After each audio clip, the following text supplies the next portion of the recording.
दिल्ली की सीमाओं पर चलते किसान आंदोलन को आज 75 दिन हो गए और आज ही राज्यसभा में राष्ट्रपति के अभिभाषण पर धन्यवाद प्रस्ताव का जवाब देते हुए पीएम ने 75 मिनट तक अपनी बात रखी।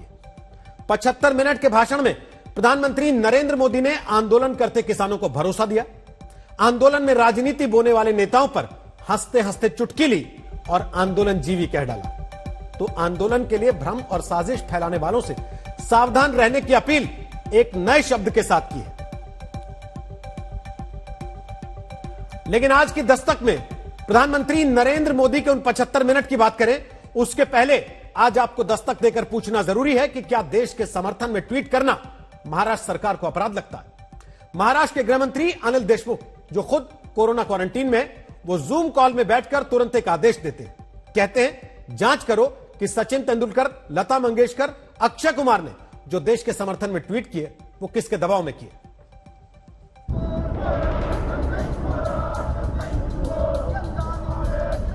अभी तक तो दुनिया में देश का नाम रोशन करने वाले भारत रत्न सचिन तेंदुलकर का सिर्फ कटआउट हाथ में लेकर अपनी मुट्ठियां तानकर कांग्रेस के कार्यकर्ता विरोध प्रदर्शन करते दिखे थे। अब फिर जिन सचिन तेंदुलकर को कांग्रेस ने ही सरकार रहते नियम बदलवाकर भारत रत्न दिया, उसी पार्टी के कार्यकर्ता जब कालिक की पूरी बोतल उड़ेलकर भी विरोध की राजनीति में सचिन की छवि पर काला रंग नहीं चढ़ा पाए। तो अब सबसे बड़ी खबर यह है कि ग्रेटा थनबर्ग, रिहाना जैसे विदेशियों के भारत के अंदरूनी मामले में दखल देने के खिलाफ देश के साथ एकजुटता दिखाने वाले सचिन तेंदुलकर, लता मंगेशकर, अक्षय कुमार, साइना नेहवाल, कंगना रनौत, विराट कोहली, अजय देवगन, सुनील शेट्टी के सोशल मीडिया पोस्ट की जांच महाराष्ट्र की शिवसेना, कांग्रेस, एनसीपी की सरकार कराने जा रही है। आसान शब्दों में आगे की पूरी कहानी अब तक की जानिए आज तक संवाददाता पंकज उपाध्याय से। पहले सचिन तेंदुलकर के ट्वीट के ऊपर कंट्रोवर्सी हुई थी, जिसमें शरद पवार और राज ठाकरे भी कूद पड़े थे।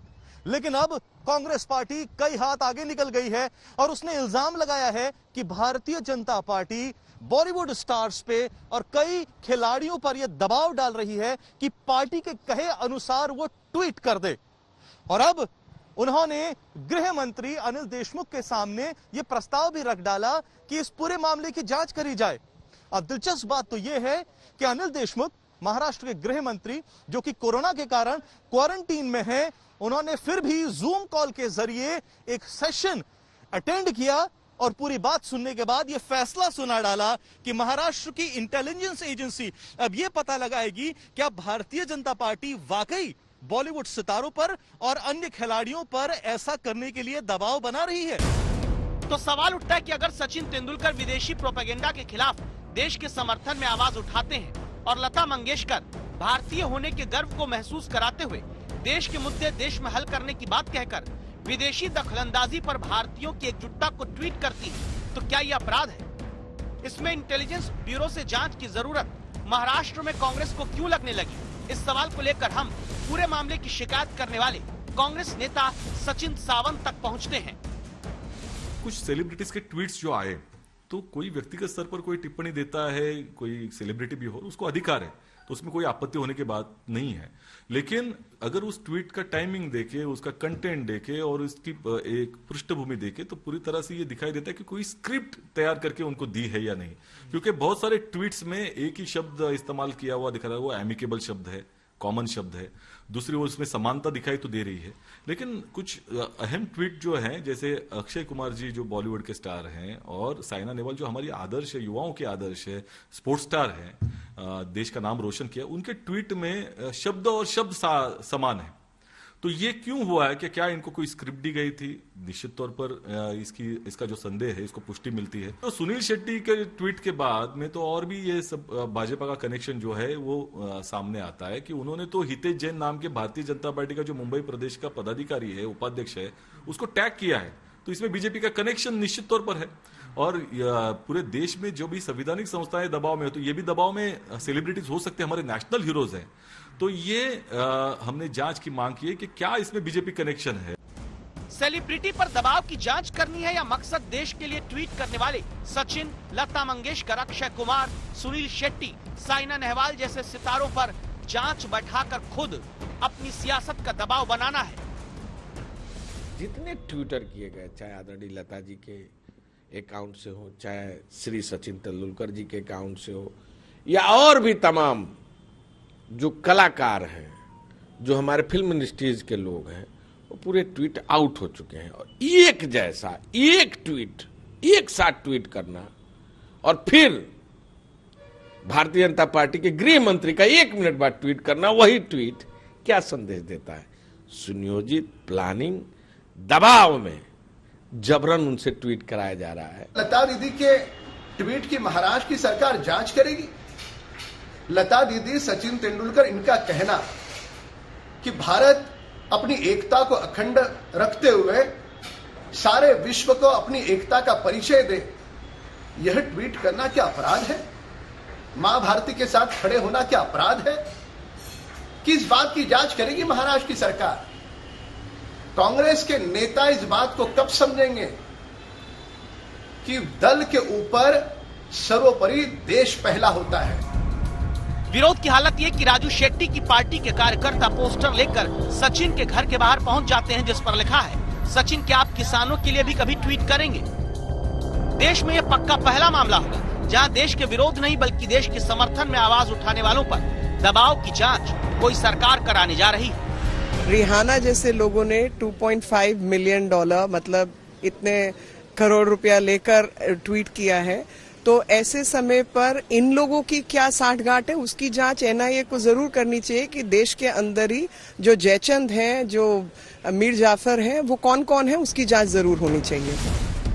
शरद पवार जो खुद कृषि मंत्री रहते महंगाई के सवाल पर ज्योतिषी नहीं हूं बोलकर चुप्पी साध लेते थे, उन्हीं पवार ने सचिन को दूसरी फील्ड के बारे में कुछ बोलने से पहले सतर्क रहने की नसीहत पिछले हफ्ते दी और उन्हीं के राज्य महाराष्ट्र में देश के लिए बोलने की आजादी भी जांच के घेरे में बैठा दी जाती है। ऐसा क्यों? अब आप वो बातें जान लीजिए जिन्हें सुनकर शायद आपको थोड़ा अजीब लगे या फिर गुस्सा आ जाए या आप उस पर प्रतिक्रिया देना चाहें। जैसे कांग्रेस की शिकायत है कि सचिन तेंदुलकर, लता मंगेशकर, अक्षय कुमार समेत देश के समर्थन में ट्वीट करने वाले सितारों की पोस्ट में एक शब्द कॉमन कैसे? कांग्रेस नेता ने आरोप लगाया है कि ज्यादातर सेलिब्रिटीज ने जो ट्वीट किया है उसमें एमिकेबल यानी सौहार्दपूर्ण शब्द कॉमन है। विदेशियों के ट्वीट की टाइमिंग पर सवाल न उठाने वाले कांग्रेस नेता महाराष्ट्र में देश के साथ एकजुटता दिखाने वाले ट्वीट की टाइमिंग पर जांच कराना चाहते हैं। अगर यह जांच आगे होती है तो क्या यह शर्मनाक और हास्यास्पद नहीं होगा कि देश को एकजुट दिखाने वाले सितारों से पूछा जाएगा, बताइए आपने क्यों लिखा था कि हमें भारत पर गर्व है? और अब बात प्रधानमंत्री के संसद के उच्च सदन में 75 मिनट के संबोधन की, जिसमें पीएम नरेंद्र मोदी ने आज राज्यसभा में 3 चुटीले शब्दों का इस्तेमाल किया। पहला शब्द आंदोलनजीवी, दूसरा शब्द फॉरेन डिस्ट्रक्टिव आइडियोलॉजी, तीसरा शब्द शादी में फूफी भी नाराज होती। सबसे पहले बात शब्द आंदोलनजीवी की करते हैं। क्या होते हैं ये आंदोलनजीवी, कहां से आते हैं? हम लोग कुछ शब्दों से बड़े परिचित हैं, श्रमजीवी, बुद्धिजीवी, ये सारे शब्दों से परिचित हैं। लेकिन मैं देख रहा हूं कि पिछले कुछ समय से इस देश में एक नई जमात पैदा हुई है, एक नई बिरादरी सामने आई है, और वो है आंदोलनजीवी। ये जमात आप देखोगे, वकीलों का आंदोलन है वो न वहां नजर आएंगे, स्टूडेंट का आंदोलन है वो वहां नजर आएंगे, मजदूर का आंदोलन है वो वहां नजर आएंगे, कभी पर्दे के पीछे कभी पर्दे के आगे। एक पूरी टोली है जी जो आंदोलनजीवी है। वो आंदोलन के बिना जी नहीं सकते हैं और आंदोलन से जीने के लिए रास्ते खोजते रहते हैं। हमें ऐसे लोगों को पहचानना होगा। नाम तो किसी का नहीं लिया, लेकिन एक नई बिरादरी का नामकरण करते हुए पहचानने को जरूर प्रधानमंत्री ने कहा। आंदोलनजीवी 6 अक्षर के शब्द के अलावा जो अगला लक्षण आंदोलन जीवियों का प्रधानमंत्री ने बताया वो इस प्रकार है। कि उनका क्या है, खुद खड़ा नहीं कर सकते चीजें, किसी की चल रही तो जाके बैठ जाते हैं, वो अपना जो जितने दिन चले चल जाता है उनका। ऐसे लोगों को पहचानने की बहुत आवश्यकता है। तो क्या इशारा उन चेहरों की तरफ है जो जनता के बीच सीधी चुनावी राजनीति में जमानत जब्त स्तर तक नकार दिए गए, लेकिन आंदोलनों में हैवीवेट कैंडिडेट बनकर चमकते रहते हैं? या फिर आंदोलन जीवी का तीर राहुल गांधी समेत कांग्रेस लेफ्ट के बाकी नेताओं पर, जो किसान आंदोलन के समर्थन में लगातार उतरते आ रहे हैं? आंदोलन जीवियों का अगला लक्षण भी प्रधानमंत्री ने राज्यसभा में बताया। ये सारे आंदोलन जीवी परजीवी होते हैं।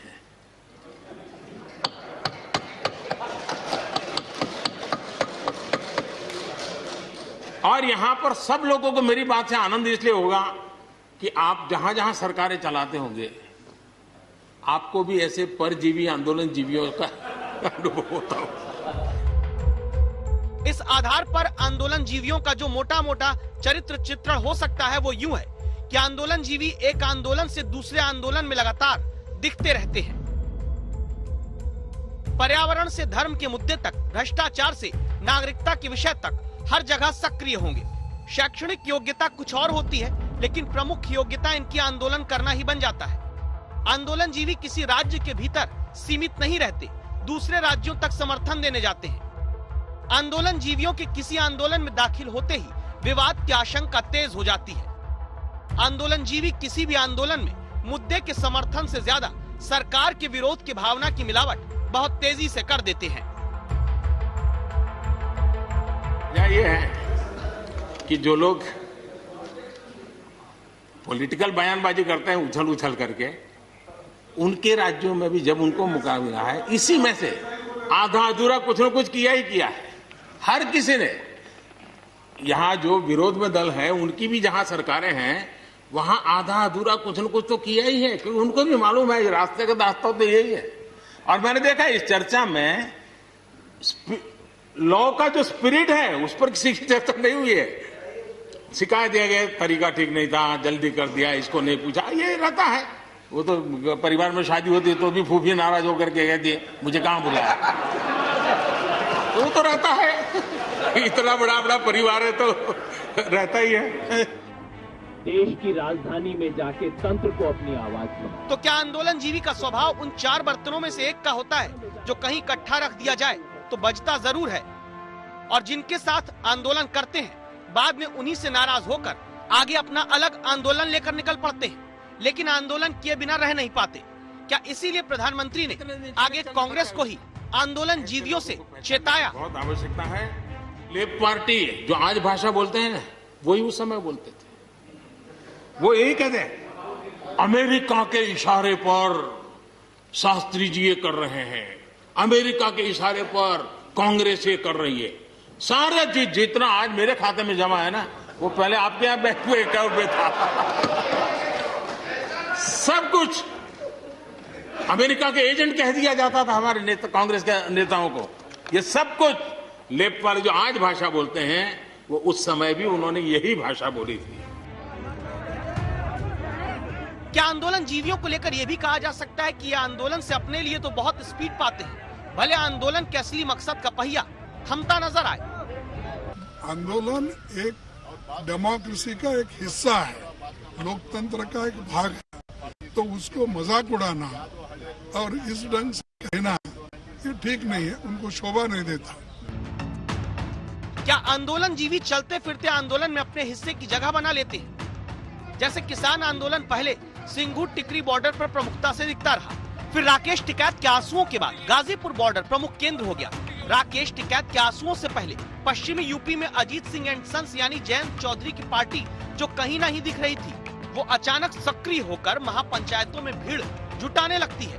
तो आंदोलन जीवियों का हल क्या होगा? आंदोलनकारियों को समझाते हुए हमने देश को आगे ले जाना होगा। हो सकता है कि शायद आज नहीं तो कल जो भी यहां होगा किसी न किसी को ये काम करना ही पड़ेगा। आज मैंने किया है, गालियां मेरे खाते में जाने दो, लेकिन इस अच्छा करने में आप जुड़ जाओ। बुरा हो मेरे खाते में, अच्छा हो आपके खाते में, आओ मिलकर के चले। जिसका मुद्दा उसका आंदोलन हमेशा फायदेमंद रहता है। लेकिन जानकार कहते हैं उधार के आंदोलन जीवी भले स्पीड आंदोलन को दे दे, भले ही कुछ घंटे के लिए मेन स्ट्रीम मीडिया और सोशल मीडिया में जगह दिला दे, लेकिन आंदोलन की गाड़ी के भरोसे, भाव और भावनाओं तीनों के इंजन को शंका में जरूर डाल देते हैं। हिंदुस्तान का किसान अपने मौसमी सिंह के साथ आनंद पटेल, दिल्ली आज तक।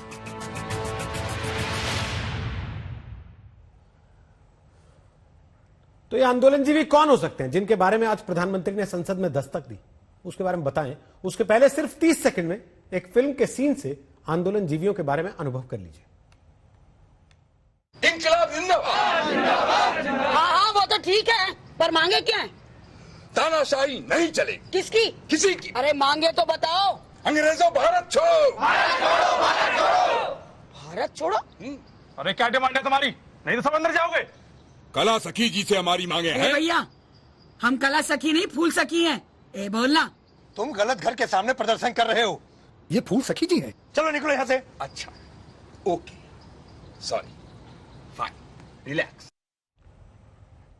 वैसे आज प्रधानमंत्री ने संसद में जो बात कही और जिस शब्द को लेकर पूरे दिन चर्चा चलती रही, उस पर योगेंद्र यादव ने अपनी प्रतिक्रिया दी है।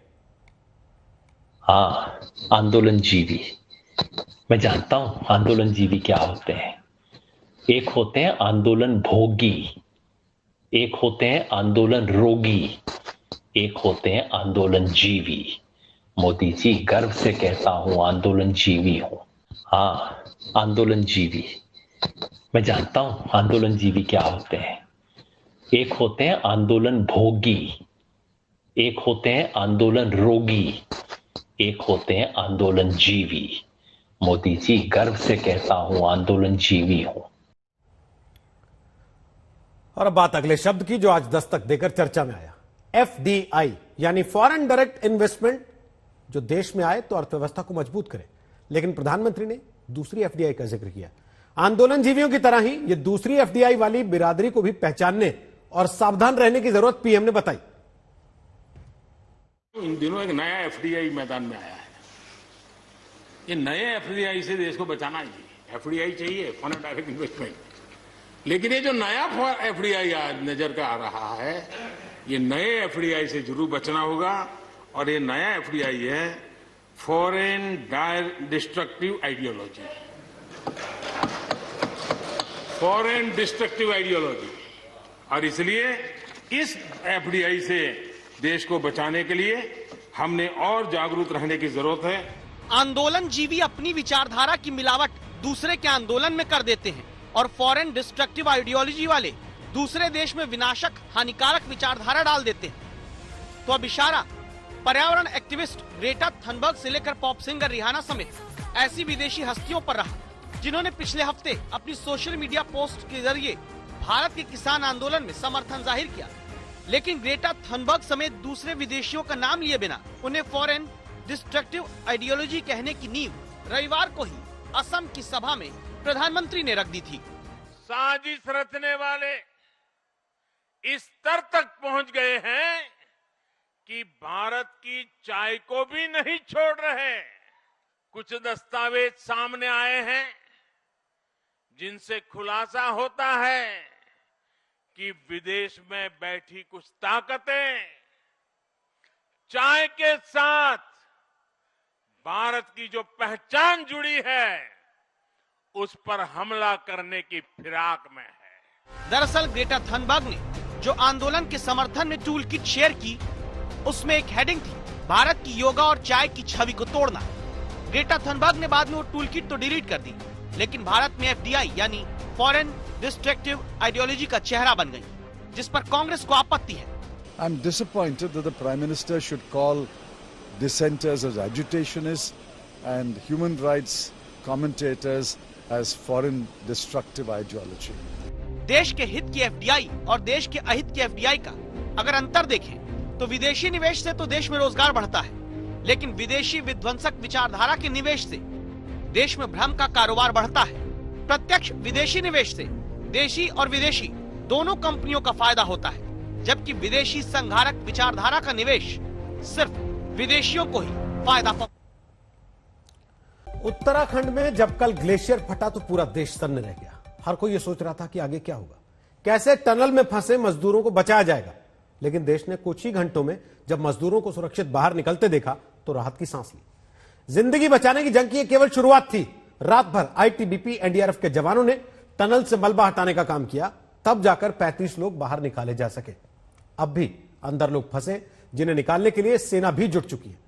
दस्तक के इस हिस्से में आज हम आपको तबाही के बाद जिंदगी बांटते देवदूतों की कहानी दिखाएंगे, जिन्होंने अपनी ईमानदारी से देश को अपना मुरीद बना लिया।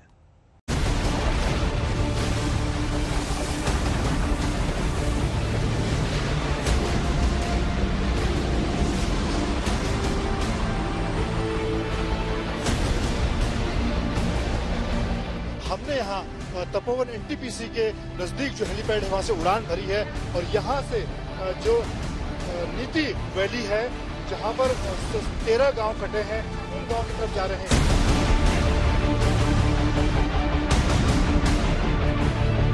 अंग्रेजी में कहते हैं इट्स रेस अगेंस्ट टाइम, और ये निश्चित तौर पर एक रफ्तार, एक रेस है टाइम के खिलाफ, क्योंकि हर मिनट अंदर ऑक्सीजन कम होती जा रही है। पूरा ऋषिगंगा हाइड्रो प्रोजेक्ट जो आप आज तक के कैमरे पर ये एक्सक्लूसिव तस्वीरें देख रही हैं, यहाँ सबसे पहले हम पहुंचे हैं और ये मंजर दिखा रहा है कि कैसे सब कुछ अब एक कीचड़ में तब्दील हो गया है, क्योंकि दरअसल आगे जो सड़क है इसके आगे की सड़क वहीं से बह चुकी है।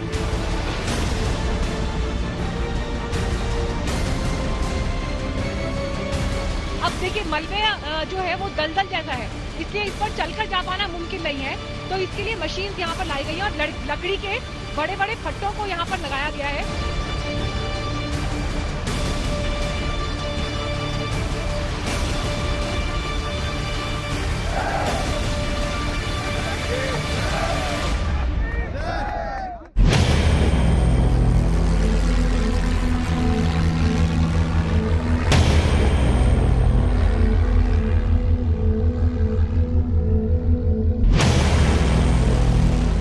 आज तक के जरिए देश उत्तराखंड में आई तबाही की एक एक तस्वीर देख रहा है, समझ रहा है कि देवभूमि पर इस वक्त क्या बीत रही है।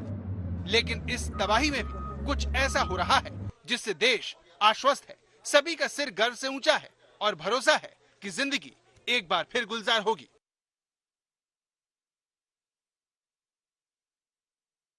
इस भरोसे की वजह ये टनल है जिसने रविवार को सैलाब को झेला।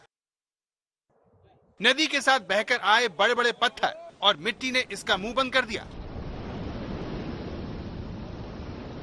लेकिन देवदूतों ने चंद ही घंटों में तस्वीर बदल दी।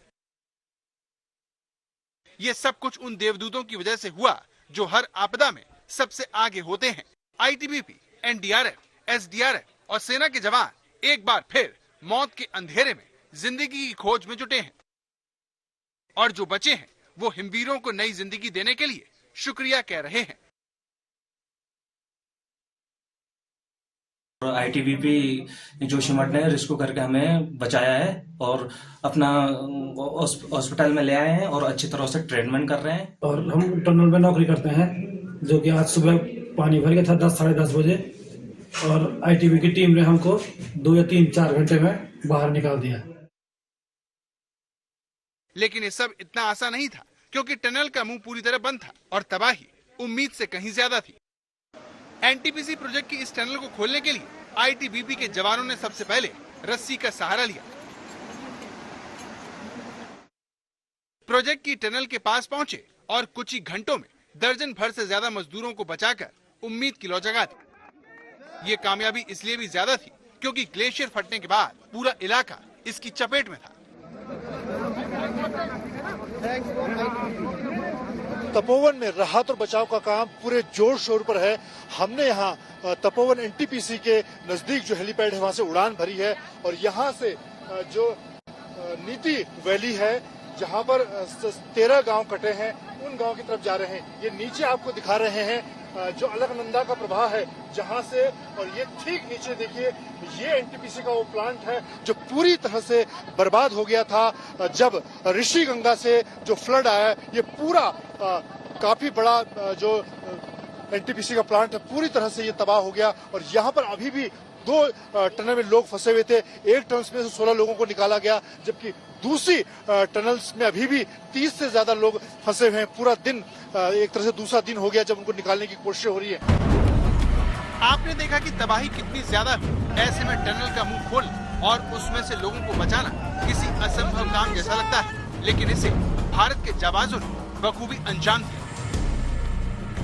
आईटीबीपी के जवानों ने पहाड़ी में लोहे की कील ठोककर सबसे पहले नीचे उतरना शुरू किया।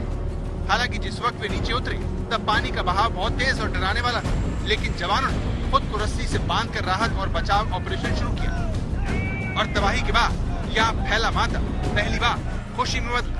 हर बार लोगों को बचाने के बाद आईटीबीपी के जवान जयकारे लगाते और अगले मिशन में जुट जाते, वो भी तब जब सुरंग के अंदर चलना बहुत मुश्किल था।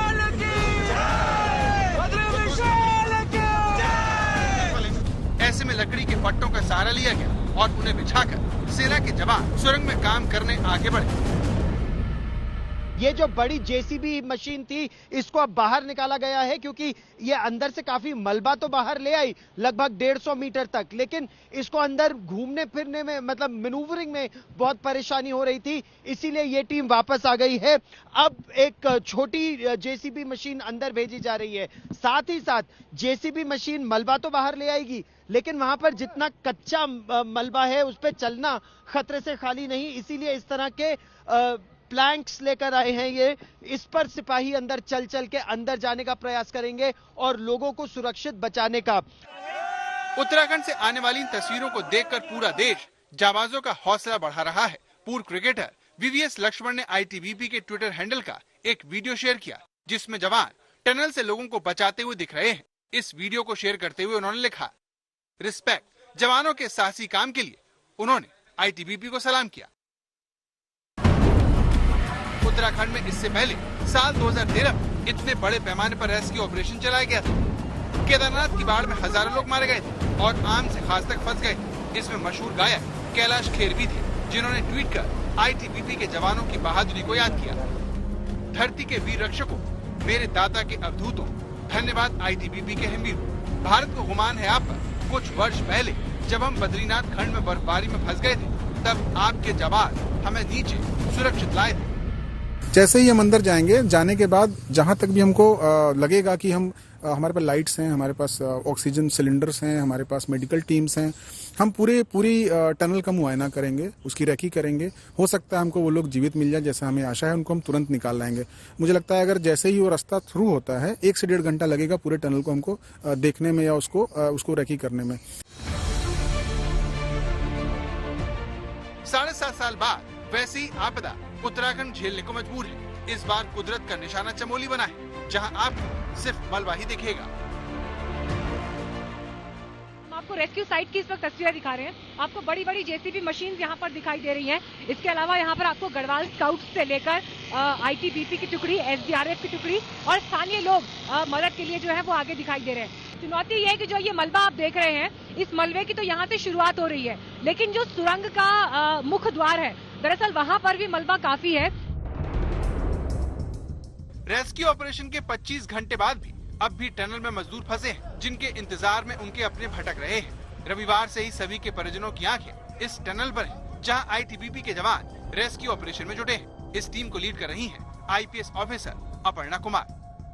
अपर्णा आईटीबीपी की डीआईजी हैं और कर्नाटक के शिवमोगा की रहने वाली हैं। साल 2002 कैडर की आईपीएस अधिकारी अपर्णा कुमार दुनिया की 7 सबसे ऊंची चोटियों पर तिरंगा फहराने वाली देश की पहली आईपीएस ऑफिसर है। शायद सरकार ने उनके इसी अनुभव को देखते हुए उत्तराखंड में जारी रेस्क्यू ऑपरेशन की कमान उन्हें सौंप दी है। करीब 180 मीटर का टनल है और एक आउटलेट टनल है, जहां से जो 30 से 40 वर्कर्स हैं फंसे हुए हैं कल से, तो उनको निकालने का प्रयास है।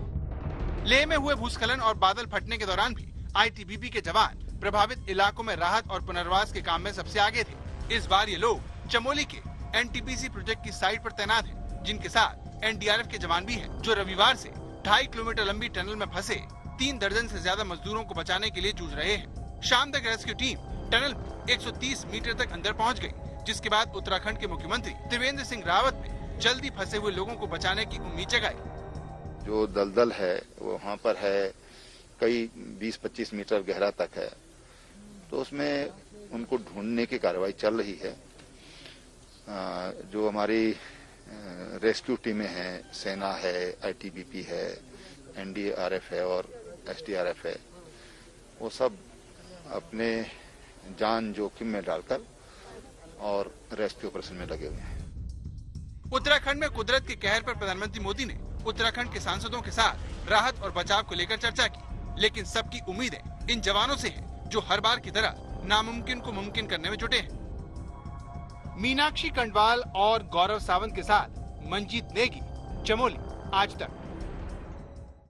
और इसी के साथ दस्तक में आज के लिए इतना ही। कल आपसे फिर मुलाकात होगी एक नई दस्तक के साथ। तब तक के लिए अपना ख्याल रखिए।